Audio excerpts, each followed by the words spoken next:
Today I will be speaking with Adam Dince. I met Adam at the IANDS conference, International Association of Near-Death Studies. Adam is a hypnotherapist certified by the Institute for Neuro-Linguistic Programming Center and the International Hypnosis Federation.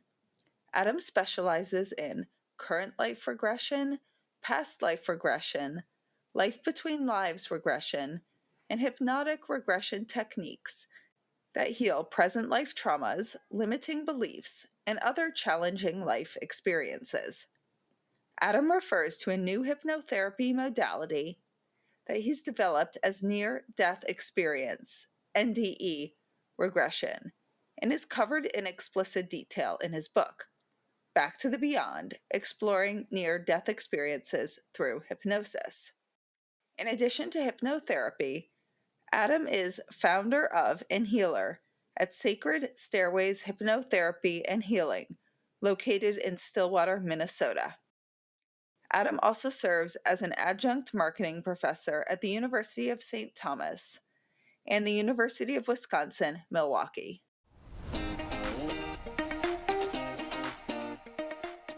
Welcome to What the Fuck Just Happened. I'm your host, Liz Enton. If you listen to the intro, you know my story. If not, here's a brief summary. I'm a sciencey-skeptic, and when my dad died, I took a shot in the dark and decided to investigate if there was any possible evidence of an afterlife. I assumed that was as realistic as Santa Claus, but I was desperate. However, I was so blown away by what I discovered that I wrote a book and launched this podcast. In this podcast, I will be talking to some fairly normal people about some really weird shit. I speak with everyone from psychic mediums and afterlife researchers to ordinary people who've had some inexplicable experiences. So come, listen. There's no need to draw any final conclusions. Keep an open mind and wonder, what the fuck just happened? Hi, today I'm speaking with Adam Dince, and we recently met at the IANDS conference, which is the International Association for Near-Death Studies. And Adam, he ended up reaching out before the conference. We both found out we were going to be there coincidentally, maybe not coincidentally. And he does something so interesting that I've never heard of. So, Adam, explain what you do. Well, Liz, it's a pleasure to be here. Thank you for having me. I've been really looking forward to having this conversation with you, even though we've had so many already. And for those who are joining, so my name's Adam Dince. I'm a hypnotherapist, and I work with a variety of different hypnotherapy modalities. Present, current life, working with people who have current, present life issues such as childhood trauma, so on and so forth, past life regressions, between lives regressions. And really where I have a soft spot in my heart, and we'll be talking about this today, is working with people who have had near-death experiences and helping people who have had near-death experiences find closure and integrate that experience more fully into their day-to-day lives. So, first of all, what exactly is hypnotherapy? I think most of us have a general idea of what it is, but sometimes when I think of hypnosis, I think of those stage shows where people stand up and do silly stuff. But what actually is hypnosis? Yeah, so hypnosis and hypnotherapy are the same but different. So hypnosis is, if I were to put you into a hypnotic state and provide you with suggestions, right, once you're in the hypnotic state. So going into a hypnotic state just means you're deeply relaxed, right? And when you get into this deeply relaxed hypnotic state, your subconscious mind, you switch brain waves, so you move into a delta brainwave, and what that does when you move into that brainwave is it helps quiet your conscious voice down, so that way your subconscious is wide open, and that allows us at that point through hypnosis to give you suggestions based on whatever it is you're trying to accomplish. So if you were looking to quit smoking, or if you were looking to lose weight, or to reduce pain, or different things like that, through hypnosis, once you're in that relaxed hypnotic state, the hypnotist could provide you with suggestions that would sort of help curb those different behaviors that you're looking to do that with. Same thing like when you see the people on stage bark like a dog. Those are suggestions given once in that hypnotic state. Where hypnotherapy veers a little bit differently is and I always put the underline under the part of the word hypnotherapy under the word therapy, because with hypnotherapy we're actually going back in time through a process called hypnotic regression. So we go back in time to memories of things that happened to you so that we can work through those memories in hypnosis and get the closure and healing needed. So say, for instance, uh, in your current life, in your present life, you're struggling with relationships. You can't seem to keep relationships. You find somebody and you get scared they're going to leave you, and so what do? You run away, and now your life's a mess because you're because you're single and you can't find love and you need help, and so people will come to me for that. And can you help me through hypnotherapy?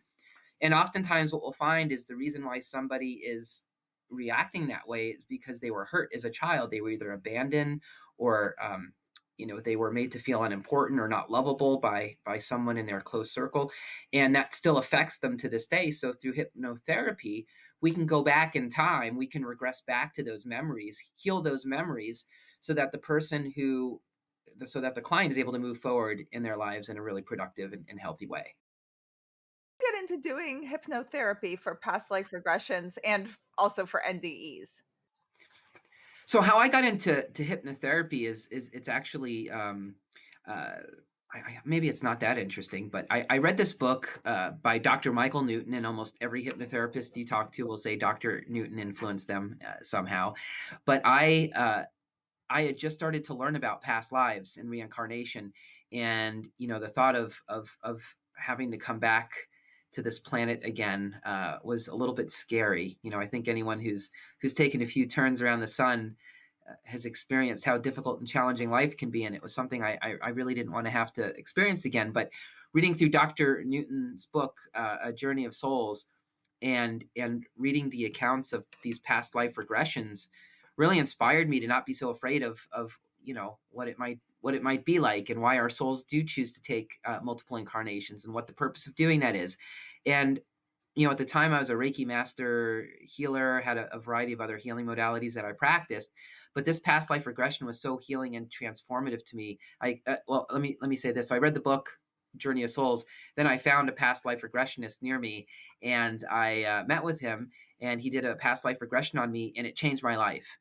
Seeing I think people who have near death experiences have the benefit of knowing, right, that there's more to life than just this physical body. But for most of us who haven't had a spiritually transformative experience, we live through other people's experiences and we read things about what other people experienced, and that gives us faith that there's more to us than just this physical body. But it's not really a knowing. It's not really something we know for sure until we experience it ourselves. So when I experienced this past life regression, it was like, holy moly, we are way beyond what this physical body is. And so I said, this is something I want to be able to offer my clients. This is so healing and it's so powerful. I want this to be something I offer my clients.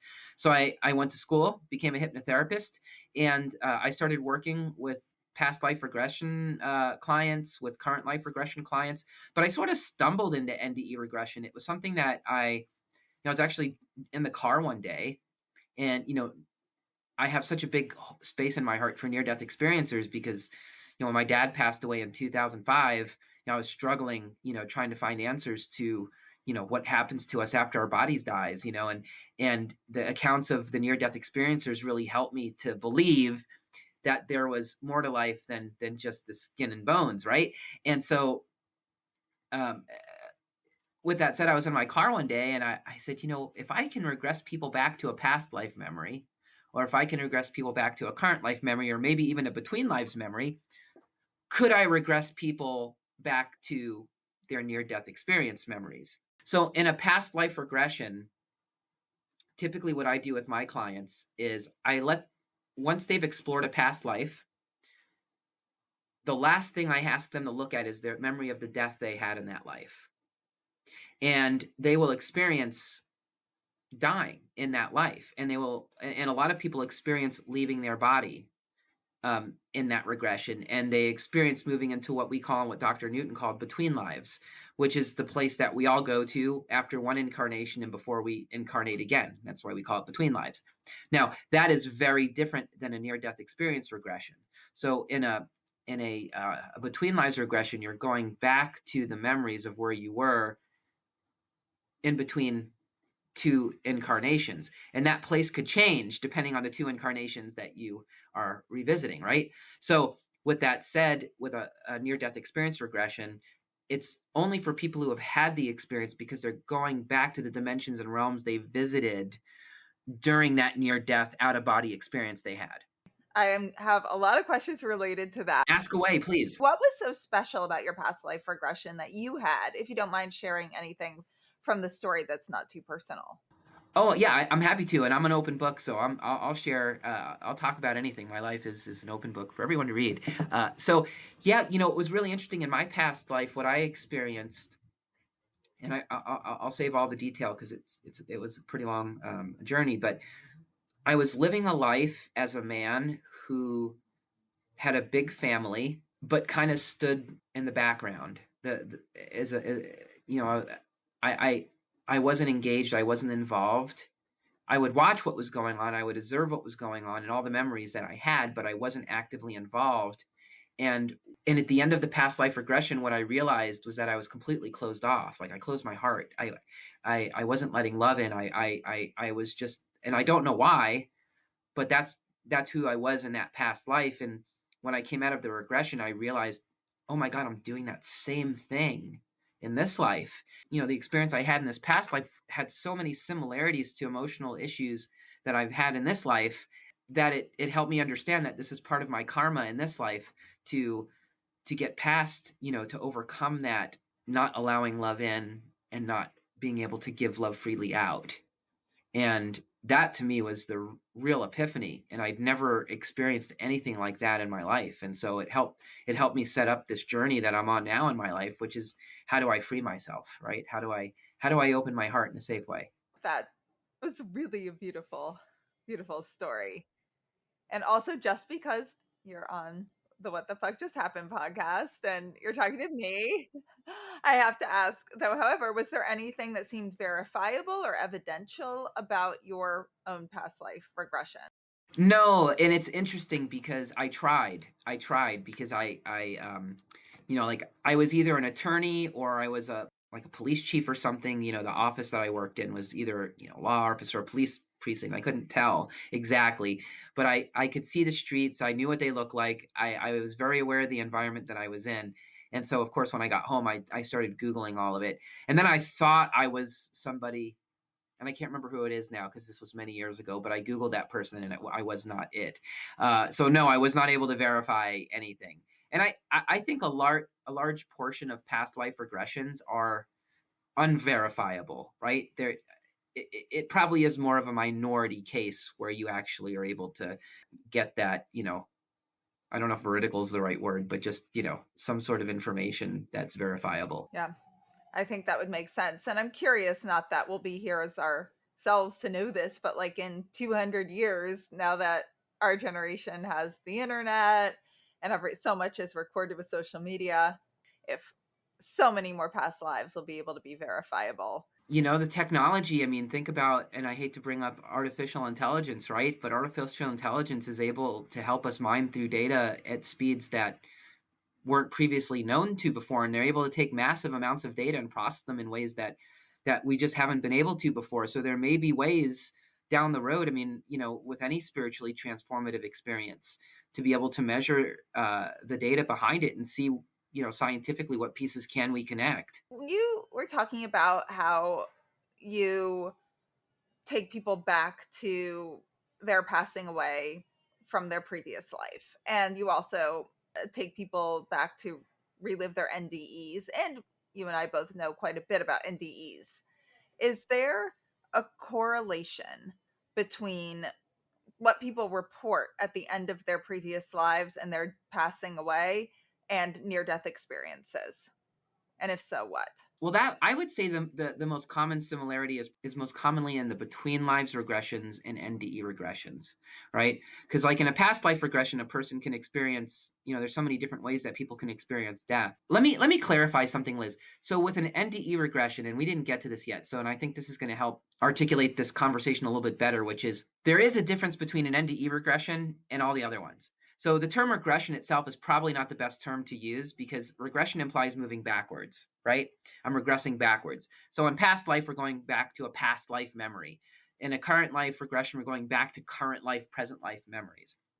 In a near-death experience regression, what I found when working with near-death experiencers is most do not go back to the memories of their near-death experiences.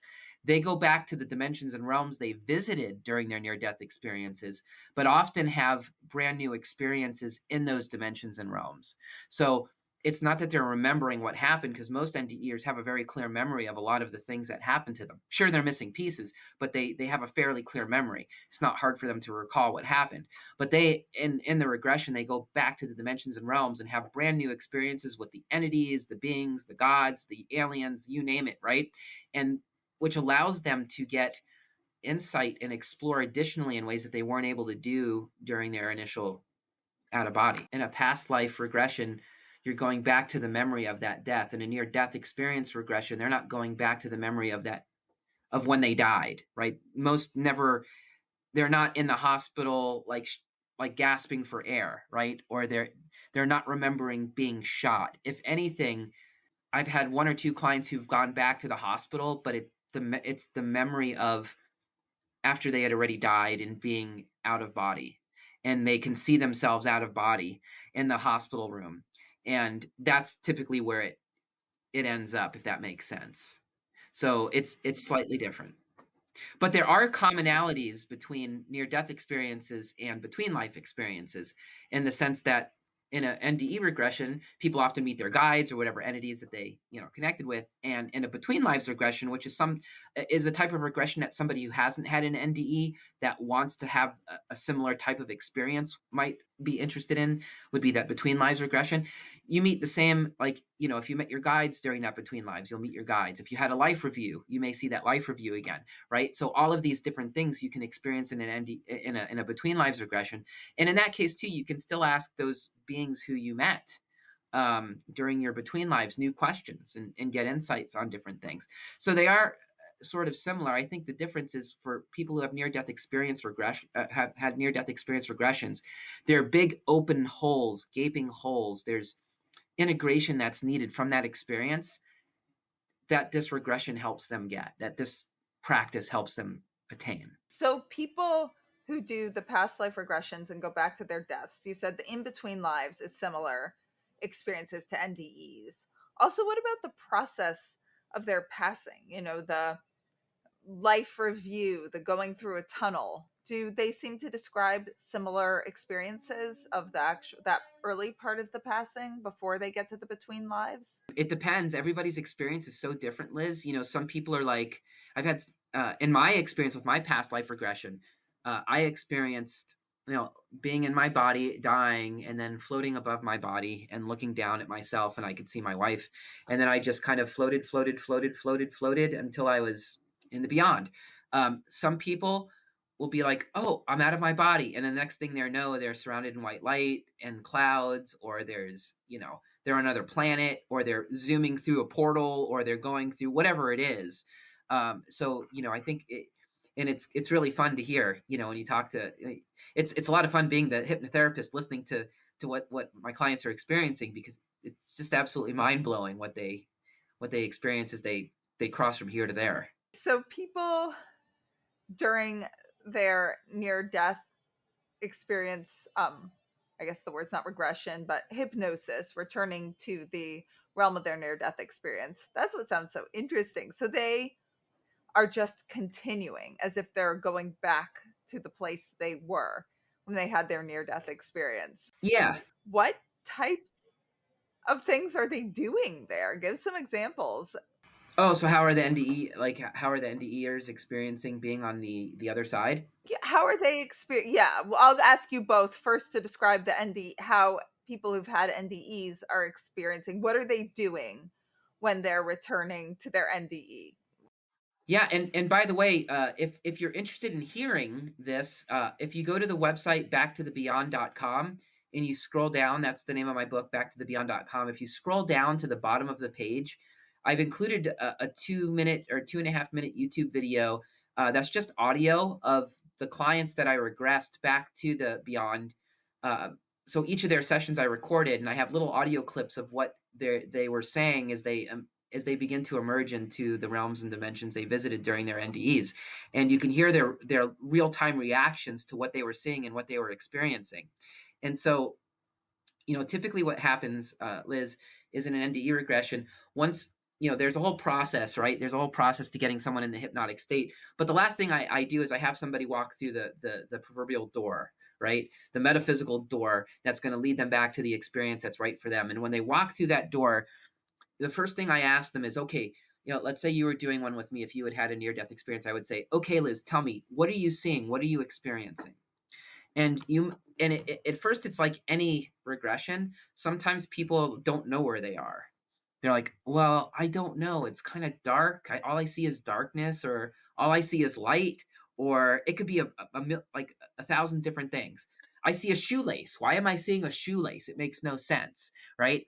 And so then there's sort of this grounding effect where the more that you exercise that mind of like, look around, observe, what do you see, what's going on, then the memories start to come. So sometimes people experience that and they just need to be there a little while until things become more vivid.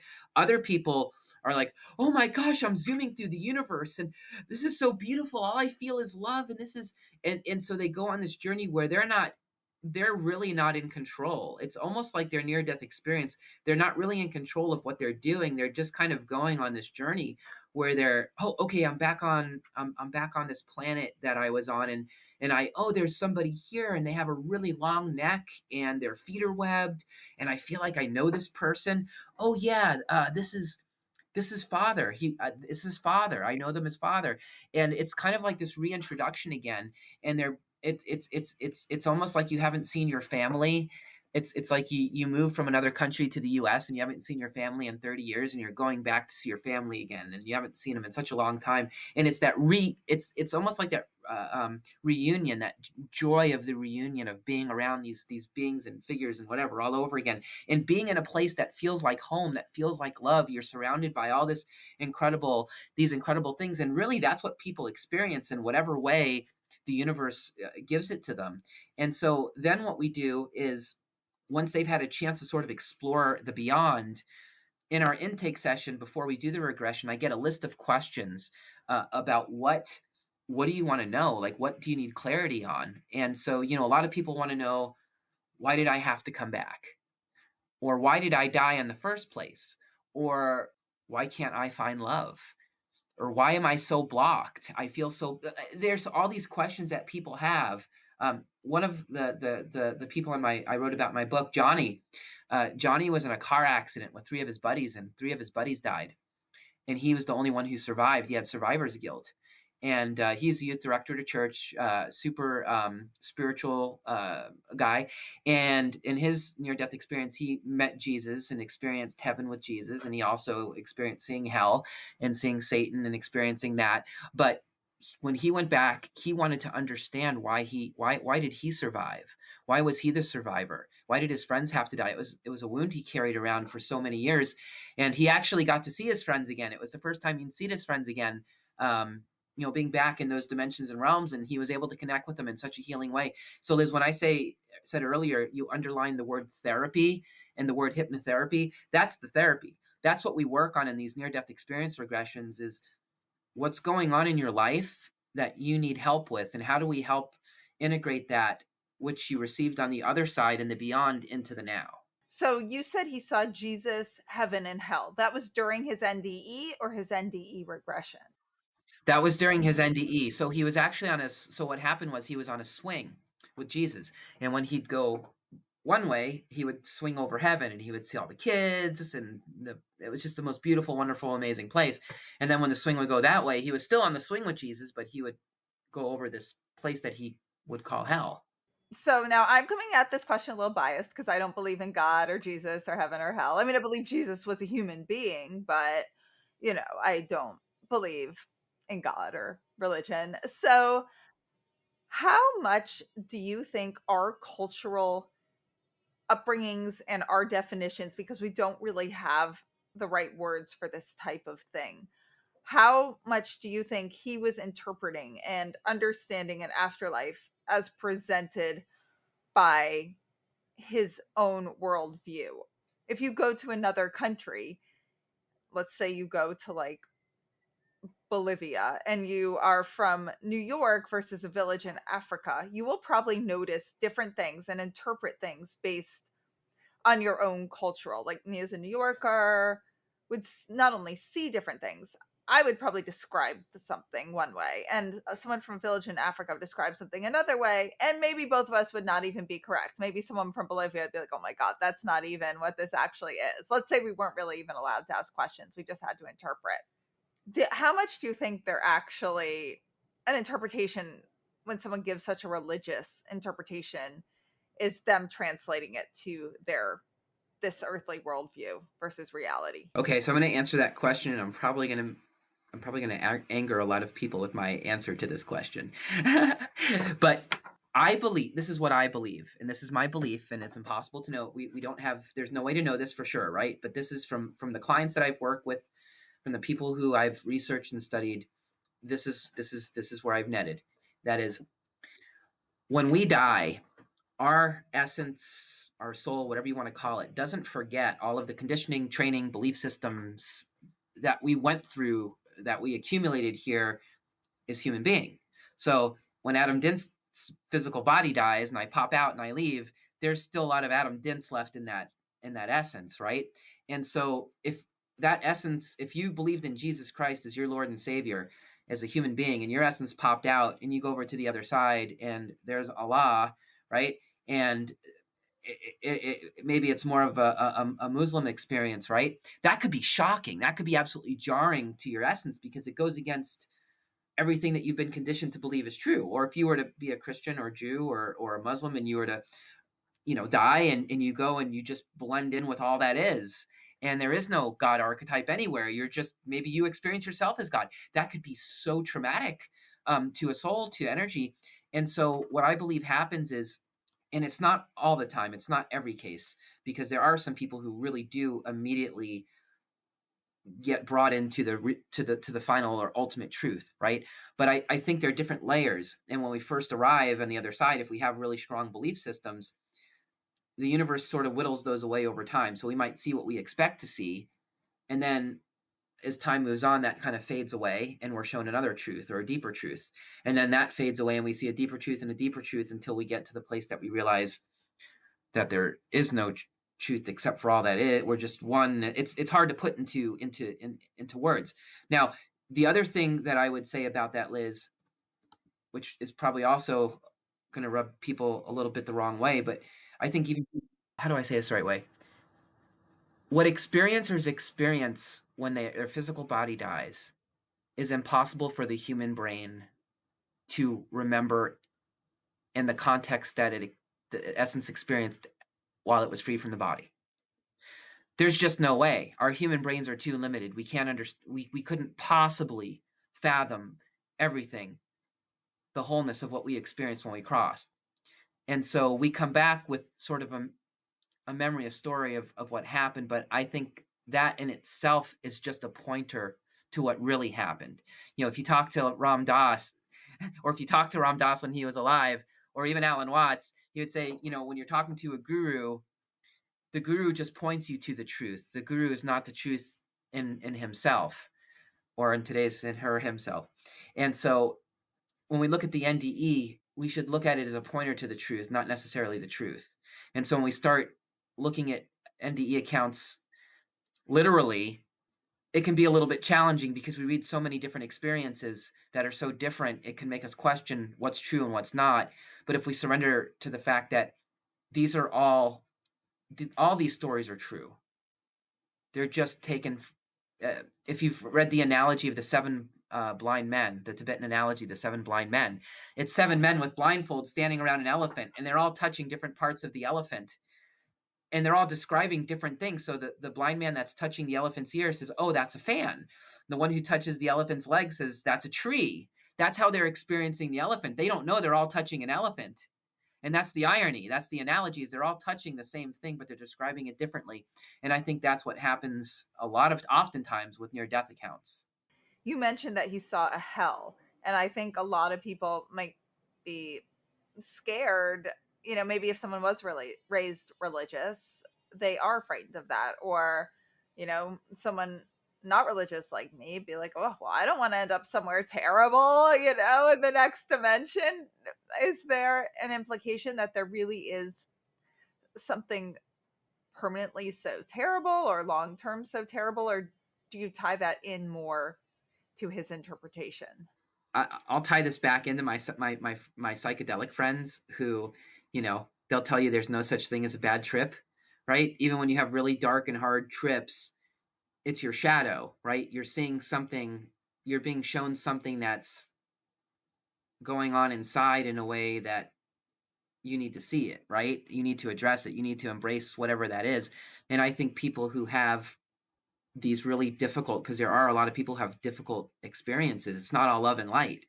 Some people experience being alone and not seeing anybody around, and there's just nothing there. It's just emptiness. Or you hear people who are just in the darkness and they felt like that's it. It's just darkness and separation, right? There are so many different flavors to experiences, but I think the people who've had challenging ones, and that's part of the integration process, is what were you being shown? What were you being told? What's the lesson? What are you supposed to embody and take away from that in this lifetime? And I think that's the answer we have to get to. So I would, if there are any experiences who are listening who have had those kinds of challenging experiences or difficult experiences, just know that you don't have to worry about that, anything bad happening to you after you die. It is love and light. This may have just been a message that you were trying to get, that you needed to get to process in this life, to live your life a little bit differently. This is my own personal interpretation of bad NDEs, how I would personally just guess. I mean, obviously, I don't know, but I think of different vacations I've gone on. Some have been really wonderful, just like relaxing, but a little, going to a beautiful spot. It's really fun for a few days and then it gets boring. Some I've done like much more hardcore, like backpacking and volunteering. And some of those were a little scary to first arrive at. Like sometimes you have a terrible flight and you arrive at a new place and you feel lonely and scared. And I hated my first few days once when I volunteered in an animal wildlife in Thailand. And I was so scared when I first arrived. And I was like, and it's so lonely. And then I started to get into it and I loved it. I would just guess that things are very multi-layered, just like it is in this life. Some days are terrible, some days are wonderful, and sometimes just, you have a luxurious flight and the best flight and it's easy and you have a gorgeous car pick you up. And again, sometimes it's a really scary, lonely first few steps. And I think that wouldn't mean an implication of eternal. I think there are probably lots of energies. I mean, that's a whole other conversation, but that's just my very short guess of what NDEs, bad NDEs would be about. It could be, and honestly, like, you could even go deeper than that, Liz, in the sense that it could be that what the NDE is showing you is something that happened to you in this lifetime, but it's showing it to you in a way that it gets you to ask deeper questions about what's going on in your life, right? So, like, if you ended up being in a place that felt like hell, is there something inside of you that feels like hell? Like, did something happen to you as a child that's so deep down that when you finally released, when your body finally gave up and your essence was freed, was it because you hadn't yet processed what that trauma was? Is it now coming out? Is it now trying to free itself? Is it now trying to release before your essence moves on? Right? Who knows? It could be so many different things, and so that's why I tend to be careful, with giving answers, because the type of stuff we're talking about here is very subtle energy. It's very subtle in nature. And how does anyone know anything? Right? Like, I don't even know how I'm breathing right now, and I'm trying to explain. I mean, I know how I'm breathing, but you know what I mean? Like, I can't explain how some of the most basic functions of the universe work, and I'm going to understand what happens to us after we die. Like, come on, give me a break. But so I think we have experiences in our lives that gives us hints. We're led down paths, and I think it's all truth, but I don't know that we ever truly know what happens until we're there. And who knows if we even know then. And even here, we say we know so much about our reality here. We only know a tiny, tiny portion where we live, the time we're at, our own perceptions. When people have NDEs, they describe them as realer than real. They, have physical sensations. I mean, they say that it almost feels like waking up and they realize this life Yes. was the dream. Are there regressions as realer than real, or is it more like going into hypnosis, which I found during my past life regression? It was a lot realer than most dreams. It was, or daydreams. It was like my most vivid dreams, but it wasn't as real as this life to me. So, do NDE people also experience their regressions as realer than real when they go back to the realm they were in? Yes.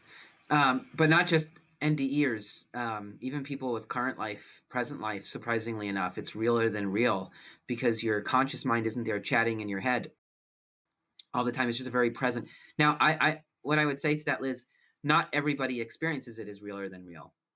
So it depends. Sometimes it's like being in the metaverse, right? Like you're in it. It's like you're there. It's like you're there. Then other people might experience it as more disassociated in that I'm kind of just standing back and observing what's happening. It's almost like you remember. It almost feels like if I were to if you were doing a guided meditation and you can see it in your imagination maybe, but it's not necessarily like watching a 4K screen. So it depends, but in a lot of cases they are they're as vivid as their NDE was. So, you also mentioned that sometimes, during NDEs, we see loved ones who've passed away, and that people who go back on these NDE regressions see their loved ones again who've passed. Is this something those of us who haven't had an NDE can do? Are we able to go have regressions in some ways where we can connect to our loved ones who've passed? Yeah, so the same brainwave you go to in hypnosis, that delta brainwave, is the same brainwave that psychic mediums go to when they are communicating, and that's why they're called mediums. By the way, is because spirits come down to sort of that wave, and the medium brings themselves up to that wave, right? So they're kind of meeting in the middle in the medium. Yeah, so you have access to that energy, to that dimension in that realm. So I actually had a friend of mine, and I think this happened over COVID or shortly after COVID hit, but her dad had passed away, and I just did this as a favor because she's a friend, but it wasn't even hypnosis; it was a guided meditation. So I took her into a guided meditation using some hypnotic protocol, and then I was able to bring her back to a place where her dad appeared, and it was for her birthday. It was really sweet. So she got to do this on her birthday, and she had about a 20-30 minute reconnection with her dad, and it was really beautiful. And she's a religious gal too, and so this works regardless of denomination or what your religious leanings are. In spirituality there is no religion. You can have your belief systems. You can believe in Jesus, you can believe in Allah, whatever your belief system is, but also embrace the metaphysical side, the spiritual side of your faith as well. In fact, all religions have highly mystical sects that believe in all this stuff. So yes, to answer your question in the longest possible fashion, Liz, yes, it is possible. And I'm asking this because you brought up religion. What have you had clients who are more like me, like either atheists or just very evidentialists who don't believe in religion but are open to survival of consciousness? And if so, how did their experiences go? What I would say on that note, Liz, is most people who are similar to you, they're kind of atheists. They're not really interested in past life regressions they're just not interested in it, right? But I have had a lot of people who, a lot of just real world, quote unquote, normies, right? They'll come in for hypnotherapy for something going on in their life, right? Like maybe they have abandonment issues, or a parent died when they were younger and they had abandonment issues from that, and they go into hypnosis and they go back to a memory, and they end up having this reconnection with the parent who died, and it's very powerful, and they're able to ask new questions to the parent, right? Like, why did you go? Why did you have to die? So on and so forth, right? There's a level of spirituality to that, where I've seen people who didn't believe in anything after life, after the session, say, I need to process that. I don't understand what happened today. Like, what was that? How did I talk to my dead mom? How did I do that? Is that real? And so, yeah, hypnotherapy can be a way to bring somebody, or for somebody who's not normally inclined to believe in or be connected to a spiritual practice, to get them there. And not that that's the goal, but it's sort of a symptom, or an after effect of the process. So it's not even that we're trying. It's just oftentimes just happens. Interesting. So they experienced it as, I guess they experienced it as realer than just a dream or wishful thinking. Yes, absolutely. 100%. I want to hear a little bit about what you've learned about life between lives. What is that world like? Yeah, it's interesting, and I did a life between lives myself, and I did it on YouTube. I found one on YouTube. I don't recommend. I'm a hypnotherapist, so for me, it was fine on YouTube, just to kind of to get into it. But the between lives regressions you'll find for free on YouTube are very generic, and it's very difficult to really get a deep anchor in that realm, just listening to it without being guided by a professional who knows what they're doing. That said, in my experience with it, I was in the clouds. It was really cool. It was almost like I was watching, if you think of the biblical John the Baptist, baptizing people in the water, it was like I was seeing that for the new souls that were coming in to the other side. It wasn't John the Baptist, but it was somebody, like, as the souls would come in, they would be sort of go through this baptism and come back up and move on.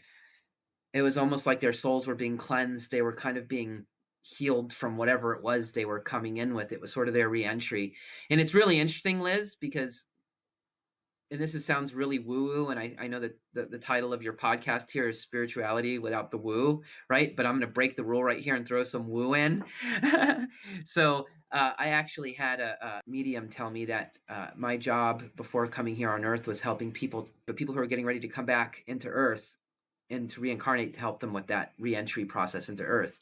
And so it was just interesting in hindsight, looking back and seeing these people who are going through this cleansing. This is just very weird in terms of synchronicity. But that was my experience. And I just was sitting on this cloud and I just watched it happen. I didn't have a life review. I didn't experience any of that. It was just very peaceful and beautiful. And it was like I was just hanging out. It was I didn't have anything to do except just observe and be there. It was wonderful.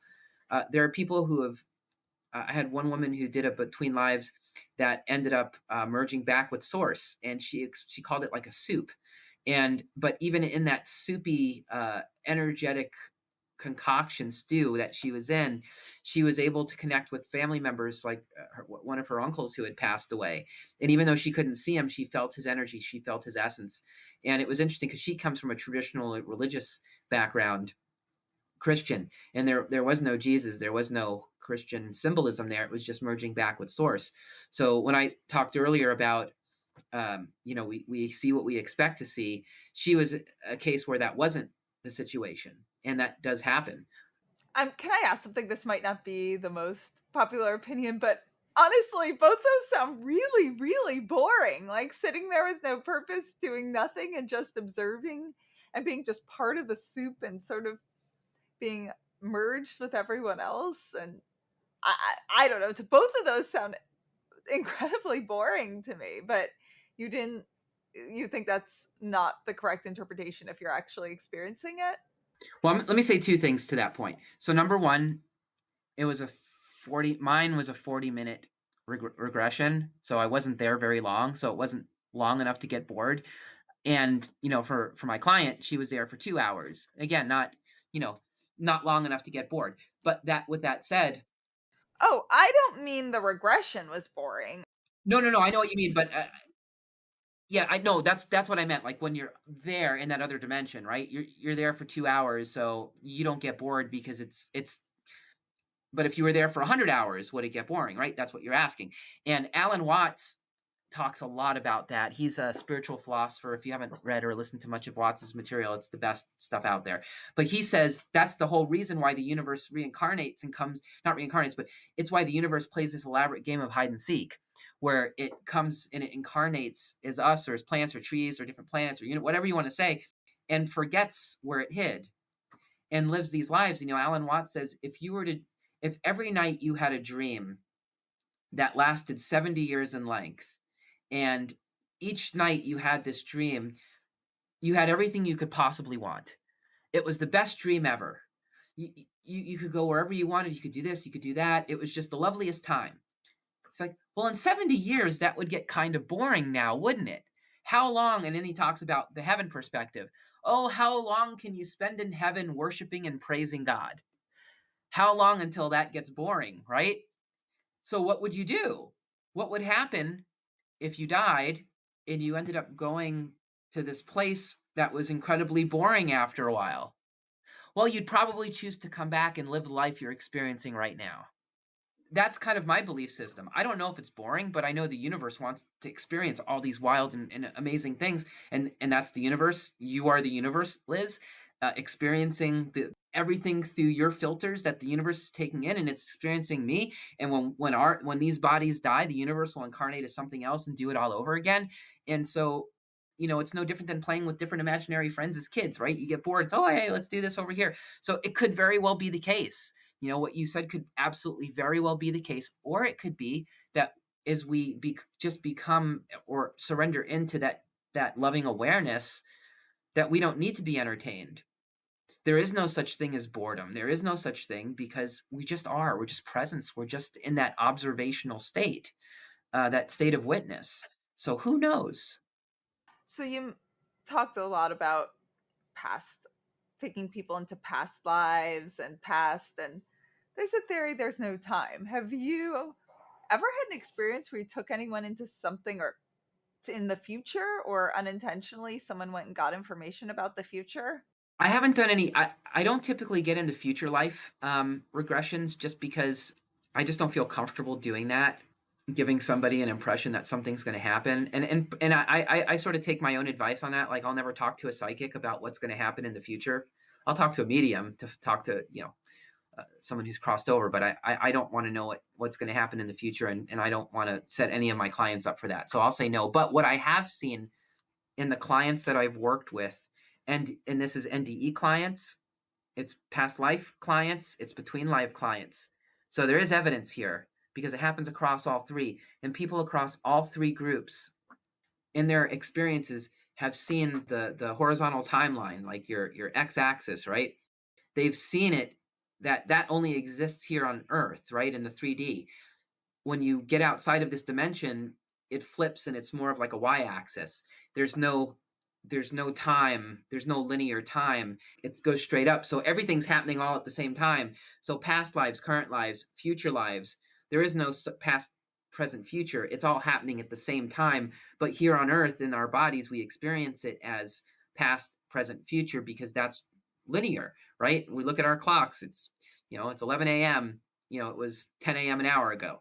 That doesn't exist on the other, in other dimensions and other frequencies. So I believe the reality is we're living all of our lives at the current moment, and our soul, our essence, our higher self, if that's what you want to call it, is taking in all these lessons and all these experiences and all this curriculum from all these lives.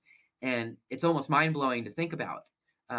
Liz, I'll end my point with this. One day, a few years ago, I was having lunch with a friend, and we were sitting in this restaurant, and it's just packed. And he leans over and he goes, "Adam, everybody in this restaurant here is you." And I was like, "What?" And I hadn't started to go through my spiritual awakening yet at that point, but it just blew my mind. I couldn't even fathom, like, how do you even fathom something like that? This could be, everyone here could be me, but now I can see it. But it's not me as skin and bones Adam Dince. It's me who's underneath all of this. Meaning that, you think, when you think of living multiple lives, and I've talked a bit on this podcast about the research of Dr. Jim Tucker and the late Dr. Ian Stevenson, meaning that you could live multiple lives at the same time. Literally, people, you could even meet others that are you. And then when you pass away, all the memories of those lives congeal. Adam and maybe 5 other people that lived at the exact same time as. Yeah, like I've had, I think a lot of times, I don't know if you've ever had this, Liz, and again, this can't be proven, but or maybe somebody has. I don't know how you do it, but have you ever had a dream where you were hanging out with a bunch of people that you don't know in real life, but in your dream you knew them like they were your best friends or family or whatever? And you've gone to places with them. Maybe you went to a movie theater, a mall, or somewhere in your dream that you've never been in this life, but you knew that place really well. Yes, and I'd say some of those dreams are the ones that are the most vivid, that even if I'm not writing down dreams, I'll remember them really clearly, certain ones when I wake up. Yeah, and so I think those a lot of times are us when we're asleep accessing our parallel lives and experiencing what our consciousness is experiencing in another body. And you think those parallel lives are going on Earth, on this planet, or on other planets? Everywhere. Yeah, because when I mean if you think of it, if you say a past life is a parallel life, right? And that there is no derivation from that, that point, then people who have experienced past lives being in other planets or other galaxies or as other entities or beings are experiencing that now all at the same time as they're experiencing this life. And it's just our brain's way of processing the linearity of it all. You think we live lives on other planets? Oh, for sure. Absolutely. Absolutely. And I've experienced it in hypnosis myself, where I've gone into other places that are Earth-like, but not Earth, and but very real that all felt like home. And and it wasn't like an afterlife kind of experience. It was a some incarnation where I was in this place that felt like Earth, but it wasn't.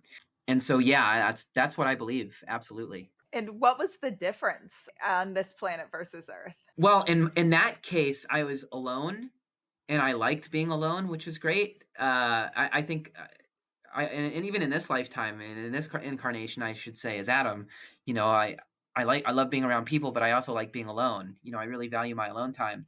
But I was in this. It was weird. It was like I was laying in this creek, and there was a waterfall coming down on one side, and then the other side was like a wall. So I was like in between this waterfall and this wall, and the water was just beautiful, healing, multicolored water. It was just amazing. And then I walked out. As I was walking out, I walked out into what looked like an Egyptian desert with pyramids. And I went into the pyramids and explored the pyramids, and there were other beings. And it could well have been ancient Egypt with if there were aliens or other species there at the time, or it could have been another planet, which is what it felt like. Like, it didn't feel like Earth. It felt like a sister or a something of Earth. I can't explain it, but a lot of people who have past life regressions, I can't tell you how many people I've taken into a past life regression who experience otherworldly phenomena. And to be honest, that doesn't surprise me. I think there's, Earth's one of the Goldilocks planets. I'm sure there's so many in this solar system. I mean, not in our solar system so far, it seems, but I don't know. It wouldn't surprise me if, much closer to the start of the universe, if there were life on other planets in our solar system. So I guess NASA, SETI, a lot of places are looking to see if they're finding little types of bacteria that shows that maybe there was life on planets even in our own solar system. How many lives do you think most of us have lived as humans? Wow, that's a really good question. I actually did a regression with someone the other day. It was an NDE regression, and they were told this was the last life that they were living. This was their last incarnation. And the person asked how many lives they had lived, and they were told 7,000. And that number is, it's kind of overwhelming. And it's like if this were my first lifetime and I had to think about coming back 6,999 more times, it would be kind of overwhelming, like this life. Like, I think about it all the time. Like, after I'm done with this life, I don't want to come back, right? Like, it's not easy. Life is not easy, and I love my life, and it's been a great life, but I'm good, right? Like, I don't need to do this, let alone do it another 7,000 times. And so that's what I think. That parallel structure, though, gives me a lot of peace and comfort, in knowing that we don't have to worry about how many because they're all happening at the same time. So the way I would phrase that question, Liz, is how many pieces of our essence are incarnated right now doing their thing? And I would say in this person's case, she has 7,000 instances of her essence all experiencing things at the same time, which is kind of crazy. It's kind of wild.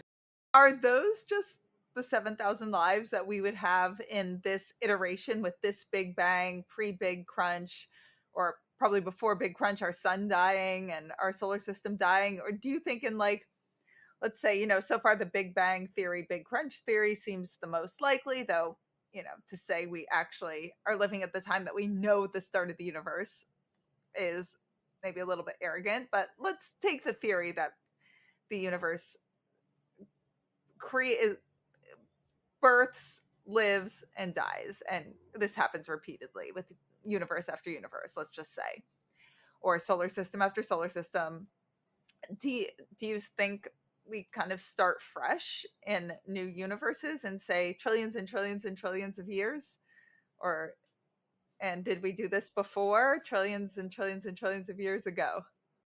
Maybe it's hard to know. I mean, if you take the timelessness concept as 100% truth, then there was no start.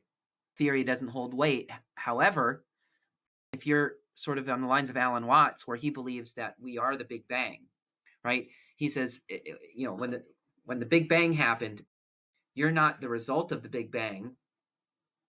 You are the Big Bang. It's still happening, right? You're part of that happening of the Big Bang. So you're no different than the stars, the galaxy. You're part of it all. So the question then becomes, if everything gets sucked back in and all that dies away, right? Then it's like, okay, well then when it rebirths itself, does the clock reset? And I don't know. I don't even have a theory on that. If I were a betting person, though, I would probably bet on the timelessness aspect of it and say that it's holistic. A lot of the ways we talk about afterlife, and my mentor Fran Ginsburg would always use the word afterlife because it's what we know, but she would always say, I don't think it's like an afterlife, and I tend to agree with her. So in terms of religious people, they tend to believe you live as this person, then you die and go to what they deem heaven. From my research, of the research and evidence we have, basically focusing on University of Virginia and mediumship, it's like you live this physical conscious life and you go to what they call the other side, and then you return to this physical life. Now, I would guess there isn't even a such thing as the word afterlife either. That it's just this pulsating continuation, and there are probably multiple layers and experiences of physical states of consciousness, multiple ones of non-physical, maybe ones we can't even access from the human perspective, or human.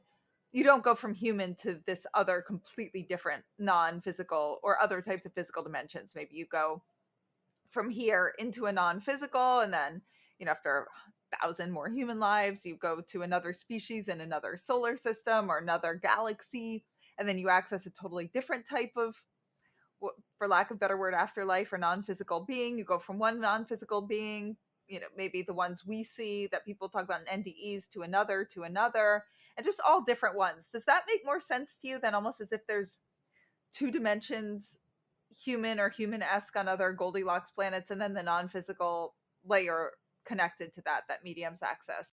I've experienced non-duality, and in my experience of non-duality is why I say we can't possibly understand anything as human beings. What does non-duality mean? Non-duality basically means there's no you and me. There's oneness, and let me take it even a little bit deeper than that, because I hate the term oneness, because one implies another, right? So you can't really just have one. If you have one of something, then why even call it one, right? It just is. And Ram Dass refers, I love the way he refers to it as isness. It's just isness. There's just this isness. And when you've experienced that, everything here, like, it's like an illusion. It's like, what the hell is a dimension anyway? Like, what does that even mean? Oh, it's a different change in vibration frequency. Well, what does that even mean? And you can go down and answer it you can keep answering questions until you get to a place where it's like, I don't know what that means. It's like when a little kid asks you questions like, why? And every time you answer it, then you get to a place where you say, I don't know. And we, as human beings, we are wired to find answers for every single thing. If we can find it, because when we have an answer to something, we can then control it. And when we don't have control, when we don't have an answer, it bothers us because we don't like ambiguity. It's very difficult to move in that space. And so these questions, it's like, the ultimate truth is there are no lives. There are no, everything is life. Everything, we're all alive. It's all life. It's all happening at the same time. But in our minds, I think the way we experience it, who knows, like this, imagine, Liz, if this was in this life, everything that you're experiencing, you created yourself. Your microphone is a figment of your imagination. It's like, it's kind of like a dream, right? And you're creating everything around you. And what happens if you wake up from this dream and nothing's like what it is here? It's just totally different. And you completely forget about what you just, like, you're just like, okay, well, now I'm here. And now I'm here, right? How mind-blowing is that? How, like, hard to comprehend is that? Let me take a step back and say, I've experienced what appears to be other dimensions and realms through my own work. What that is, I don't know. I don't know what it is. I have guesses. I have certain knowingness of things that I feel way down deep, knowing that it's home, that it's all that is. Could be something completely different. I don't know. So my best guess is that if you think about, like, there's certain Buddhist sects that believe, very, like you said, you close your eyes and you open them and you're from one life to the next. It's just a constant flow. And that would kind of align with the body. If you think about the human body, the human body is currently in a state of death and birth. Our skin cells that we have now are not the skin cells we had when we were born, right? There's nothing about our physical bodies that's the same now than as when we were born. And we've had multiple deaths continuously happening, but we don't see the deaths. We don't experience them. But what about those cells that died? What do they experience as death and rebirth? Who knows? Like, it's so mind-blowing when you just think about it. I read a book once that made the case for every single atom in the universe having its own consciousness. If the 8 octillion atoms, if every atom in our body, 8 octillion of them, had their own consciousness, who the heck are we? I don't know. It's fun. It's a really fun exercise to, like, try to get to the understanding. As long as we get to the understanding with this probably isn't what it is. It's just the best we can understand it given our limited ability as human beings. Yeah, there's things we're just probably our brains can't even align with it, just like we can't see or hear or smell certain frequencies. And you mentioned you experienced other dimensions. As best you can you describe any of those experiences? I mean, I had an out of body experience once. I wrote about it in my book, and essentially, to spare you too long of a story, I popped out of my body one night. I wasn't really trying. I just popped out, and I was floating above my body. I was lying in bed when it happened, but my eyes weren't closed, and it was a very long, drawn out process. I don't want to go too long into what happened, but I ended up floating above my body and felt no connection at all to my body. Didn't even, like, it was like looking at a dummy at Target store, right, with clothes on, the mannequin. It's like, okay, cool. And I just wanted to fly and go and travel, which I didn't get to do. But when I say another dimension, it's not necessarily like it's another place. It's just a different frequency. It's a different energetic reality. Like dogs. Dogs can see colors here that we can't see, right? You talk to people who have synesthesia, who can eat the color blue and tell you exactly not eat, but they can taste the color blue. They can tell you what the color blue tastes like to them. There's so much magic here that we can't see because our frequency is not tuned to it. You talk to people who have different levels of frequencies, like mediums, or people who have different spiritual abilities who can tap into those things. They're tapping into different dimensions, but they're right here. So it's just a different frequency. It's just a different level of density. It's hard to explain, but it's just as real as it is here. It's in fact, it's more real than it is here. Similar to an NDE experience, or I don't know if that was helpful, that answer. I feel like I was rambling. It's very helpful. It's very fascinating. I'm going to get back to Now, some more grounded, sort of semi-factual ish questions. So, in all your work, have you ever gotten any information that was verified?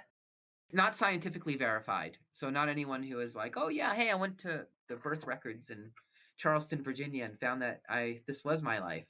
So not exactly in that regard.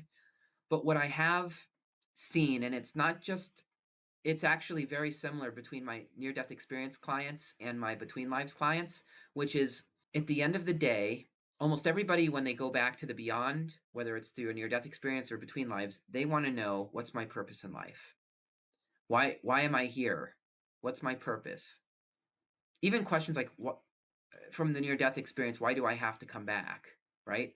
Almost every single person that I've worked with, the answer they've gotten is love. It's to love. It's to experience love. It's to give love. It's to just remember that love inside of us. And I'm talking about people, Liz, with very different backgrounds. You've probably talked to you talk to most NDEers, they're not your typical woo people. They all came from different backgrounds, right? I mean, Dr. Eben Alexander was a neuroscientist at Harvard. It doesn't get more secular than that, right?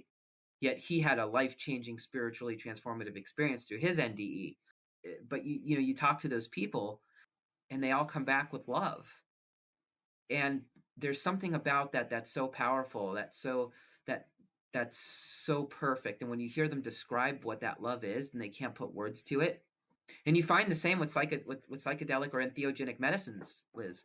People who sit with a medicine like ayahuasca or bufo alvarius, and they come back from their experience, and they have experienced that same love that they cannot, I just, this love, it's just love. We're all love. We're supposed to love. It's just the message. And so I do think there is, and there may be sub themes of that. I've had people who are like, oh, I'm supposed to love and give my love to my grandkids. That's why I came back. But it's not like I need to protect them or I need to do this. It's just love. It's just love. And to me, that's been the most consistent theme, which to me is evidence. If everyone came back with, oh, I'm supposed to be a shoe salesman. I'm supposed to invent the device that measures how big your foot is. No, that's, but it all comes back to love, and it's beautiful. And that to me has been the thing that validates it for me. I haven't had any scientific proof, but seeing the consistency of the results of the data has been enough for me to believe that this is real. I was going to ask you, why do you think they are really accessing memories and not making that up? So that's essentially your answer to that. Yes and no. So let me dive into that, Liz, and I'm really happy you brought that question up.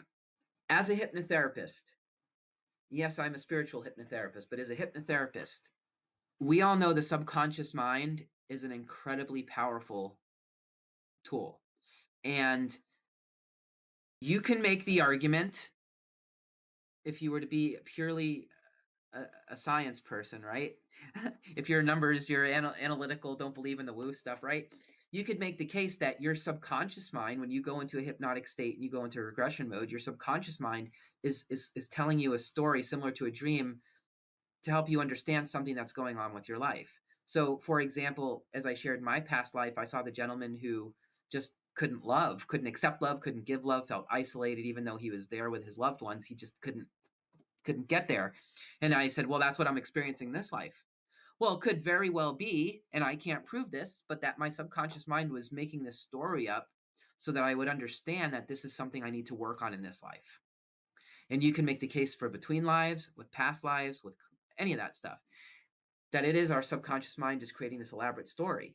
However, it could also very well be that what people are experiencing is a past life, a between life, or whatever. And so I always tell people to remember it here. What did it feel like? And you talk to NDEers, and they have the same problem, right? Oh, it was a dream. Your brain was firing when you died. That's why you remember it.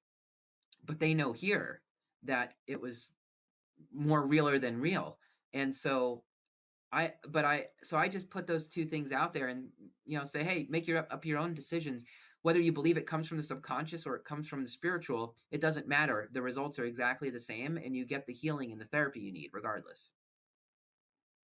What was the most remarkable, transformative experience you've witnessed or seen? I would say your biggest what the fuck, but I tend to say what the fucks for stuff that's scientifically veridical or verified. So, what is then maybe the most spiritually transformative, remarkable, or what comes to your mind when I ask that? Either what you've personally experienced or what you've seen with a client. I'm always amazed at what my NDEer and between livers and even past livers experience in their regressions. To me, the most what the fuck things occur with people who are going back and processing the trauma that's happened to them in this life. And there are a lot of people who struggle with that. Even NDEers who come back, maybe they were sexually abused as children, or they, and that NDE doesn't take away the trauma that they experience. So there's still that there, right? And seeing the transformations that people have once they heal that in a very short period of time. Most people who come in for hypnotherapy have gone to talk therapy. They've tried everything, and hypnotherapy kind of weirds them out, but it's like their last option. It's like, I don't want to go into hypnosis. That sounds weird and scary, but I've tried everything else and nothing else works. So for me, the transformation of people who, the therapy really helped. But I will share, because this is about the paranormal. I will share a paranormal story. I had a gentleman, a friend of mine, who filmed a documentary. We're friends because I met him through filming this documentary about the afterlife of all things. And he had a really intense fear of death, a fear of death. All of us have some level of a fear of death, but his was to a point where it was impacting his life, his relationships, you name it. It was just terrible for him. And he is an atheist. He didn't believe in God. And so that was a big part of his. So anyway, after he interviewed me for the documentary, he asked if I'd do a past life regression on him. So I did a past life regression on him. And what he experienced was he was a pretty unsavory fellow who had done some pretty terrible things in this past life he was experiencing. And the last memory of that incarnation was one of the people whom he had been abusing turned around, pointed a gun at this guy's head, fired it, and shot him dead. And so when my client was able to process why that happened to him, and he was able to understand that trauma that he experienced in that past life, when he came out of that regression, he no longer had that fear of death anymore. Completely gone, completely wiped out. And it was because he dealt with the memory of the trauma, of that past life trauma that he carried forth to this life. And if you think about it from a parallel lives position, right? We may be inheriting different levels of trauma from other experiences that our soul is having in other incarnations, and we're not even aware of it, right? We're that complex of beings. But yeah, so that transformation was wild. I mean, just to see, and that was the whole reason one of the main reasons he filmed this documentary is because he was so afraid of death. He was looking for the answer. And here he is after past life regression. He's not afraid of death anymore. Good thing he filmed everything before before the regression. So tell us, Adam, where can our listeners find you, get your book, get a regression with you? Yeah, so you can find me. You can go to adamdince.com. That's ADAM, D as in David, I, N as in Nancy, C as in cat, E.com. And that will take you to my About Me site, and you can schedule an appointment, learn more about what I do. If you're interested in buying my book, Back to the Beyond, Exploring Near-Death Experiences Through Hypnosis, you can just Google Back to the Beyond or go to backtothebeyond.com and you'll find it. And it is available on Audible as well. So you can either get a hard copy of it or you can listen to it, whatever you wish. And the book is about NDE regressions and what happened to the 7 people I took back to the beyond and what they experienced and what you can learn about life through their experiences. Thank you so much. This was a great talk. This was wonderful. Thanks for having me, Liz. Much love.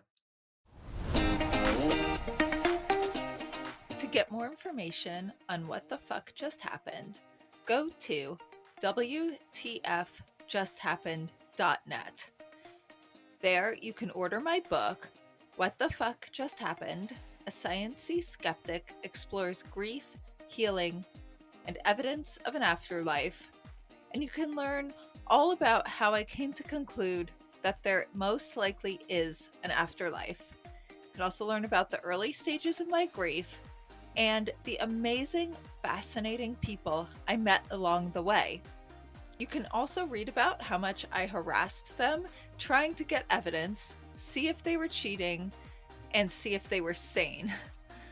There, you can subscribe to our newsletter. If you enjoyed this episode, please rate and review us wherever you get your podcasts. It makes such a difference, especially for a new podcast like this one. And if any of you have had a crazy what the fuck yourself, have any questions, feedback, or just want to say hi, reach out on either Instagram at WTF just happened or email me at hello@wtfjusthappened.net. And remember, you don't have to draw any final conclusions as you wonder what the fuck just happened.